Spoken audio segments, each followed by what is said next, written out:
विधिमंडळाच्या बाहेर उद्धव ठाकरे सध्या बोलतात. थेट जाऊया. गेल्या 1-1.5 वर्षामध्ये एका पाठोपाठ एक जी काही संकट कोसळत आहेत, नुकताच जो अवकाळी पाऊस झालेला आहे, गारपीट झालेली आहे, त्याच्या बाबतीत सरकारने काय केलेलं आहे, काय करू शकतंय. विमा कंपन्या ज्या आहेत त्यांनी तर त्यांचे दरवाजे खिडक्या सगळं बंद केलेले आहेत. या सरकारने जाहीर केलं होतं की दिवाळीपर्यंत विम्याची अग्रिम रक्कम आम्ही शेतकऱ्याला देऊ. ती किती लोकांना, किती शेतकऱ्यांना मिळालेली आहे ह्याचाही काही अंदाज नाही आहे. मधल्या काळात आपल्याला कल्पना आहे की सेनगावचे म्हणजे हिंगोलीतले शेतकरी हे मला भेटायला मातोश्रीला आले होते. त्यांची परिस्थिती अत्यंत हलाखीची होती. एकतर कर्जबाजारी, डोक्यावरती कर्जाचा डोंगर चढलेला आहे, बँकांचा तगादा मागे लागलेला आहे कर्ज वसुलीसाठी, आणि अशा परिस्थितीत त्यांचा वालीच कोणी नाहीये. ना सरकार त्यांची काही दखल घेतंय, ना विमा कंपन्या घेतंय, कोणीच नाही. म्हणून हे शेतकरी त्यांचे अवयव विकायला मुंबईत आले होते. अशी परिस्थिती मला नाही वाटत यापूर्वी कधी शेतकऱ्यांवरती आली होती. हे विषय एका बाजूला आहेतच.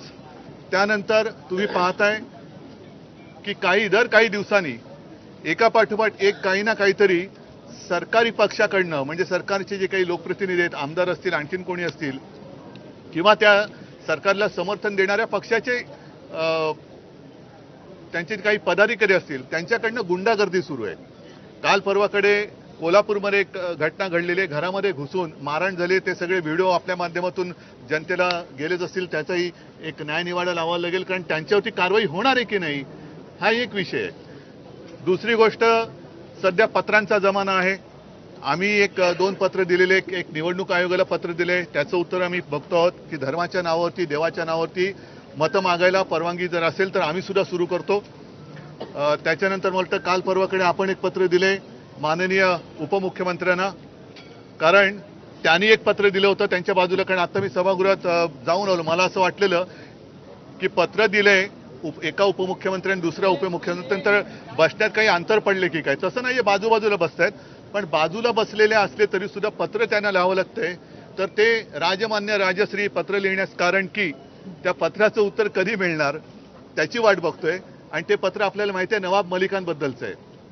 जर एवढ्या भावना त्यांच्या तीव्र असतील तर आम्ही त्यांचं स्वागत करतो, त्याचा आदर करतो. भारतीय जनता पक्षाच्या भावना देशप्रेमाबद्दल एवढ्या उचंबळून आलेल्या असतील तर मग आम्ही त्यांना जे पत्र लिहिले त्या पत्राचं उत्तर सुद्धा कधी मिळणार हे सुद्धा आम्हाला माहिती नाही. आणि ते पत्र तुम्हाला माहिती आहे, ज्या न्यायाने नवाब मलिकांना त्यांनी सांगितलं की यांना दूर ठेवा, मग तोच न्याय दुसऱ्याला लावणार आहात की नाही. कारण एकाला एक न्याय आणि दुसऱ्याला एक न्याय हे लोकांना पटेल काय हा सुद्धा महत्वाचा प्रश्न आहे. थोडक्यात सांगायचं म्हणजे नवाब मलिकांना एक न्याय लावणार असाल तर तोच न्याय प्रफुल्ल पटेलना लावून त्यांच्यापासून तुम्ही अंतर ठेवणार आहात की नाही. आणि जी मालमत्ता इक्बाल मिरचीची म्हणून त्यांच्याबरोबर व्यवहार केला म्हणून स्वतः माननीय पंतप्रधान, मला आठवतंय कारण तेव्हा आमची युती होती, बांद्रा कुर्ला कॉम्प्लेक्सच्या सभेत बोलले होते की कुछ लोग मिर्ची का व्यापार करते हैं, कुछ लोग मिर्ची से व्यापार करते हैं. तर आता ज्यांनी मिरची बरोबर व्यापार केलेला आहे त्यांच्याबरोबर हा सत्तेचा व्यापार तुम्ही चालू देणार आहात की त्यांच्यावरती त्यांची जी मालमत्ता ईडीने जप्त केली ती सगळी लक्षात घेता त्यांच्यावरती तुम्ही कारवाई पुढे चालू ठेवणार आहात की नाही हे सुद्धा आम्ही प्रश्न विचारले, त्याची वाट बघतोय. आता जसजसं अधिवेशन पुढे सरकेल तसतसं जनतेच्या प्रश्नाला आम्ही वाचा फोडू आणि आम्हाला अपेक्षा आहे की सरकार त्या प्रश्नांना योग्य ते नुसतं उत्तर कागदावरती नाही तर कृतीतून देईल. आज मुख्यमंत्री म्हणाले आहेत की तुम्ही तिसऱ्या दिवशी सभागृहात येत आहे, आदित्यजी तिसऱ्या दिवशी सभागृहात येत आहेत, सभागृहाच्या कामकाजाविषयी तुम्ही गंभीर नाही किंवा महाराष्ट्राच्या प्रश्न. बरं ठीक आहे, तुम्ही पहिलं महाराष्ट्राच्या प्रश्नाबद्दल गंभीर असाल तर समुद्रावरती ट्रॅक्टर चालवणारा मुख्यमंत्री मी तरी पहिल्यांदा पाहिला. म्हणजे लोकांच्या घरादारावरती, शेतकऱ्यांच्या घरादारावरती नांगर आणि समुद्रावरती ट्रॅक्टर, हा असा मुख्यमंत्री मी पहिल्यांदा पाहिला. शेतकऱ्यांच्या 1 रुपया विमाबाबत शेतकऱ्यांची फसवणूक झालेली स्पष्ट होत आहे. होय, आपले आमदार कैलास पाटील हे देखील वारंवार या संदर्भात माहिती देतात, मात्र सभागृहात ती मांडण्याला त्यांना वेळ देत नाही. म्हणजेच मुख्यमंत्री शेतकऱ्यांच्या प्रश्नाबद्दल उदासीन आहेत. माझ्यावरती आरोप करताना त्यांनी शेतकऱ्यांबाबत आपण काय करतो आहोत, 1 रुपयात विमा योजना त्यांनी जी आणली त्याचा परिणाम असा झाला की साधारणतः सरासरी 80 ते 90 लाख शेतकरी विमा घ्यायचे, तो आकडा यावेळेला 2.25 कोटीच्या घरात गेला. म्हणजे 8,000 कोटी जो शेतकऱ्याचा हिस्सा होता तो राज्य सरकारने भरला. हा पैसा जनतेचा पैसा आहे. तर त्या पैशाचं पुढे काय झालं तर हा सुद्धा त्यांच्या मित्रांच्या कंपन्यांच्या खिशात गेला. त्याचे उत्तर त्यांनी द्यायला पाहिजे. कारण 72 तास म्हणजे नुकसान झाल्यानंतर 72 तासाच्या आत नुकसान झाल्याचा कळवा, ही जी काही विमा कंपन्यांची अट आहे त्या 72 तास आणि त्याच्यानंतर सुद्धा विमा कंपन्यांचे फोन बंद आहे, दारं खिडक्या सगळं बंद आहे. कोणी कोणाला विचारायला तयार नाही. मग हे 8,000 कोटी जर का गेले असतील तर ते कोणाच्या बोडक्यावरती गेले? तुम्ही ट्रॅक्टरचा विषय काढलात. आज एकनाथ शिंदे यांच्या स्वच्छता मिशन विषयी म्हटलं, आम्ही स्वच्छता मिशन करतोय. त्यांनी हात सफाई केली रस्त्यामध्ये, नाल्यामध्ये. स्वच्छता जी आहे ना ती त्यांनी त्यांच्या सहकाऱ्यांपासून करावी. ज्या आरोप केलेले डागी सहकारी त्यांच्या आहेत त्यांची पहिली स्वच्छता करावी, हिंमत असावी असेल तर. कारण बीच क्लीन करण्यासाठी वगैरे समुद्र किनारे क्लीन करण्यासाठी मुंबई महापालिका समर्थ आहे. मुंबई महापालिका समर्थ आहे. आम्ही गेली 25 वर्ष महापालिका बघत आलेलो आहोत, यापुढे सुद्धा बघणार आहोत. स्वतः जर मुख्यमंत्र्यांना समुद्र सफाई करण्याची वेळ आली असेल तर ते प्रशासन करायला फुली म्हणजे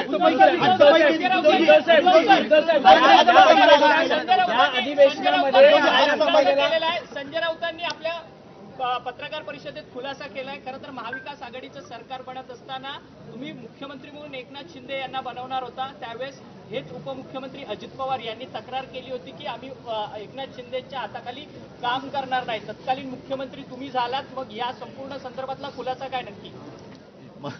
मला वाटतं प्रत्येकाने विषय मांडलेले आहेत, त्याच्यावरती पुन्हा बोलण्यात काही अर्थ नाहीये. पण आज आणखीन एक गोष्ट जी सकाळी मी विमानतळावरती उतरल्या मला आपल्यापैकी काही जण विचारलं, ते 370 कलम काश्मीरमधलं हटवलं गेलं 4-5 वर्षापूर्वी. तो निर्णय सुप्रीम कोर्टाने कायम ठेवला. त्याच्याबद्दल मला खरंच आनंद आहे आणि मी सुप्रीम कोर्टाला धन्यवाद देतोय. कारण 370 कलम हटवण्यासाठी शिवसेनेचाही आग्रह होता. त्यावेळेला शिवसेनेने सुद्धा समर्थन केलेलं होतं. आता आशा एकच आहे की सुप्रीम कोर्टाने मला असं वाटतं की आणखीन एक आदेश दिलाय की पुढच्या वर्षीच्या सप्टेंबरपर्यंत तिथे काश्मीरमध्ये सार्वत्रिक निवडणुका घ्या. आता या निवडणुका मोकळ्या वातावरणात तिकडे होतील. आणि विशेष म्हणजे सध्या मी मध्ये ऐकलं की स्वतः पंतप्रधान गॅरंटी घेतात की मोदी गॅरंटी आहे. तर मोदीजींनी गॅरंटी घ्यावी की जे काश्मीरी पंडित आतंकवाद्यांच्या दहशतीमुळे स्वतःची घरं दारं मालमत्ता सोडून त्यांना देशाटन करावं लागलं, स्वतःच्या देशामध्ये निर्वासित होण्याची वेळ आली होती, त्यावेळेला कोणती तशी हातामध्ये सत्ता होती नव्हती, पण एकमेव हिंदू हृदय सम्राट शिवसेना प्रमुखांनी त्यांना महाराष्ट्रामध्ये सहारा दिला होता. आता मोदीजींनी गॅरंटी घ्यावी की या निवडणुकीमध्ये जे देशभर काश्मीरी पंडित स्वतःची घरदारं सोडून गेलेले आहेत ते सगळेजण आपापल्या घरी परततील आणि विधानसभेच्या निवडणुकीत मतदान करतील. आणि त्याचबरोबरीने आणखीन अपेक्षा आहे की काश्मीरची निवडणूक जर का घेणार असाल ती घ्यावीच लागेल, घ्यायलाच पाहिजे. तर एकदा पाकव्याप्त काश्मीर पण आपल्यात घ्या, म्हणजे अख्ख्या काश्मीरची एकदाच निवडणूक आहे.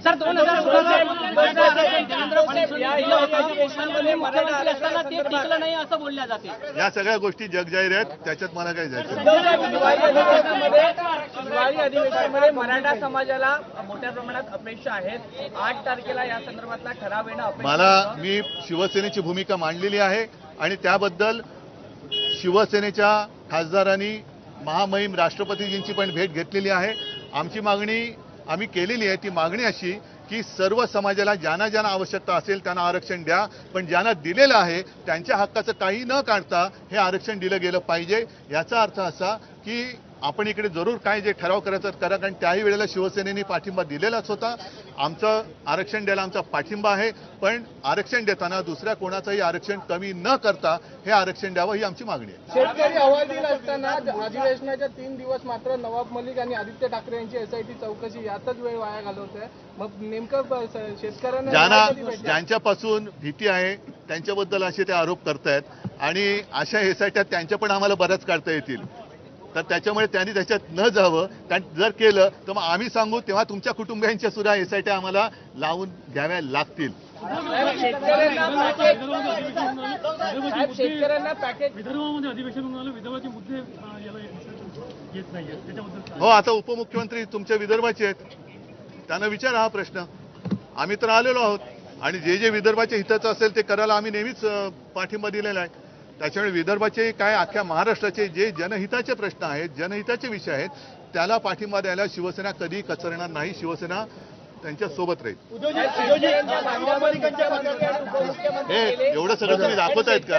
नवाब मलिकांच्या देवेंद्र फडणवीस यांच्या व्हायला उशीर होतोय का? नाही, माझं तर म्हणणं असं आहे की आता ही थोतांड खूप झाली. अजूनही अवकाळीबद्दल पंचनामे होत आहेत की नाही काहीच कल्पना नाही. गारपिटीचे पंचनामे झाले असतील नाही कल्पना नाही, कारण आम्ही दरवेळेला शेतकऱ्यांकडे जातो. यावेळेला मी गेलो नाही शेतकऱ्यांच्या बांधावर. कारण काय होतं की मलाच असं वाटतं की आपण जातो, शेतकरी मोठ्या विश्वासाने माझ्याशी बोलतात आणि मी त्यांना सांगतो. जेव्हा मी मुख्यमंत्री होतो तेव्हा इकडेच जे अधिवेशन झालं होतं, ह्याच अधिवेशनात मी शेतकऱ्यांची कर्जमुक्ती जाहीर केली होती आणि ती अंमलात आणली होती. तशीच जर का त्यांना हे पंचनाम्याचं वगैरे थोतांड आता करता येत नसेल तर शेतकऱ्यांची पुन्हा एकदा कर्जमुक्ती करा, ही शिवसेनेची आग्रही मागणी आहे. तुम्ही देवेंद्र फडणवीसांचा दाखला देऊन सांगितलं की नवाब मलिकांवरती गंभीर आरोप असल्याचं पत्र दिलं. सध्या नवाब मलिक अजित पवार गटाच्या सोबत जाऊन बसत आहेत. महाविकास आघाडीत त्यांच्या असण्याविषयी काही ठोस निर्णय तुम्ही घेणार आहात का? कारण खुद्द गृहमंत्र्यांनी त्यांच्यावरती आरोप असल्याचं म्हटलेलं आहे. नाही, महाविकास आघाडीत कुठे आहेत ते आता? ते त्यांच्यासोबत आहेत ना. पण टेक्निकली ते आहेत का कुठे तुमच्याकडे? कुठे टेक्निकली आणि आता कुठे काय? शेतकऱ्यांच्या विषयीच्या बोलण्यावर संपूर्ण भावना इथे मांडतात आहेत, पण त्यांचं म्हणणं सत्तापक्षाचं असं आहे की तुम्ही महाविकास आघाडीमध्ये असताना तुम्ही शेतकऱ्यांना मदत कुठलाही दिला नाही. मुख्यमंत्री आम्ही सत्तापक्षात आल्यानंतर ठीक आहे, त्यांना मदत हा प्रश्न मला नवीन आहे. माझं तर म्हणणं असं आहे की तुम्हीच शेतकऱ्यांच्या बांधावर जा आणि शेतकऱ्यांना विचारा की उद्धव ठाकरेच्या काळामध्ये जी कर्जमुक्ती झाली होती ती तुम्हाला मिळाली होती की नव्हती. वेळोवेळी मग निसर्ग चक्रीवादळ आलं होतं, त्योक्ते आलं होतं, आणखीन काही आलं असेल, अवकाळी पाऊस पडला असेल, ती मदत तुम्हाला मिळाली होती की नव्हती तुम्ही विचारा, मी नाही विचारत. विकासाच्या विरोधात आपला 16 तारखेला मोर्चा आहे आणि हा मोर्चा म्हणजे राज्य सरकारचं असं म्हणणं आहे की हा मोर्चा विकासाच्या आड आणणाऱ्यांचा मोर्चा आहे. दुसरं असं त्यांचं हो, म्हणणं आहे की नक्की आहे. त्यांच्या मित्राच्या विकासाच्या आड येणारा मोर्चा आहे. आम्ही धारावीकरांचा विकास मागतो आहोत, त्यांच्या मित्राचा विकास नाही. आणि संपूर्ण मुंबई हे एखाद्या व्यक्तीच्या म्हणजे अदानीच्या घशात किंवा खिशात घालायची असेल तर ती शिवसेना घालू देणार नाही. जर त्याच्यामध्ये त्यांना मी त्या मोर्चामध्ये मी भाषण करणारच आहे. केवळ मुद्दा धारावीपुरता राहिलेला नाही आहे. धारावीकरांचं पुनर्वसन हे झालंच पाहिजे, त्याच्याबद्दल काही दुमत नाही. पण त्याचबरोबरीने TDRची सक्ती ही जी काही केली जाते, ही TDR सक्ती तुम्हाला करता येणार नाही. आणि TDR बँक बनवायची असेल तर त्या बँकेची मालकी सरकारकडे असायला पाहिजे, अदानीकडे नाही. हा एक धारावीचा बद्दल विषय झाला. त्याचबरोबरीने उपनगरामध्ये वीज बिलाचा जो एक प्रश्न आहे त्याही बद्दल आम्ही आवाज उठवण्यासाठी हा मोर्चा काढलेला आहे, मोर्चा काढतो. वीज दर म्हणजे प्रचंड बिलं येतात. काल तर मला कोणीतरी भेटलं, त्यांनी सांगितलं की 2 बिलं अशी आली आणि मी तक्रार केल्यानंतर 3रं बिल त्यांनी 0 रकमेचं पाठवलं. तर का नाही, ते पहिलं आलं होतं ते आम्ही आता त्याच्यामध्ये सामावून घेतलं. निविदेमध्ये धारावीच्या निविदेमध्ये तुमच्या सरकारमध्ये असताना काही बदल करण्यात आले असं फडणवीस आमच्या काळामध्ये निविदा काढण्यात आलेली नव्हती, हे जगजाहीर आहे. त्याच्यामुळे ते जे काही बोलतायत हे त्यांना तरी कळतंय का? कारण रेल्वे लँड ही आम्ही असताना मी स्वतः पियुष गोयलशी बोललो होतो, ती मिळालेली नव्हती. आम्ही त्यावेळेला निविदा काढलेली नव्हती. निविदा काढण्यासाठी आम्ही सहकार्य त्यांना केलं असतं करायची, पण त्याच्यात ही जी काही एका व्यक्तीची मालमत्ता मुंबई त्यांची करतायत, ही मुंबई आम्ही कोणाला त्यांना आंदण देता येणार नाही.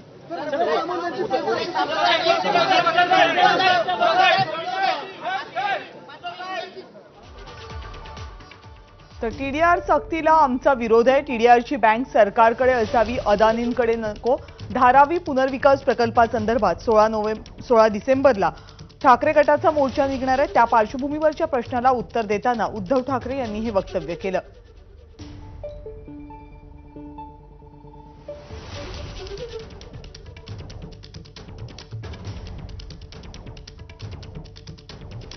धारावीमधल्या पुनर्वसन प्रकल्पाला ठाकरे गटाकडून विरोध करण्यात येतोय. मोर्चा आयोजित करण्यात आलेला आहे अदानीच्या कार्यालयावर BKC मधल्या. 16 डिसेंबरला या मोर्चाचं आयोजन करण्यात आलेलं आहे. त्याच पार्श्वभूमीवर उद्धव ठाकरे यांच्यावर सत्ताधारी पक्षाकडून टीका केली जाते. मात्र टीका जर केली जात असेल आमच्यावर या पद्धतीची की आम्ही विकासाला विरोध करतोय, तर आम्ही विरोध करतोय तो तुमच्या मित्राच्या विकासाला, धारावीकरांच्या विकासाला नाही, असं वक्तव्य उद्धव ठाकरे यांनी केलं.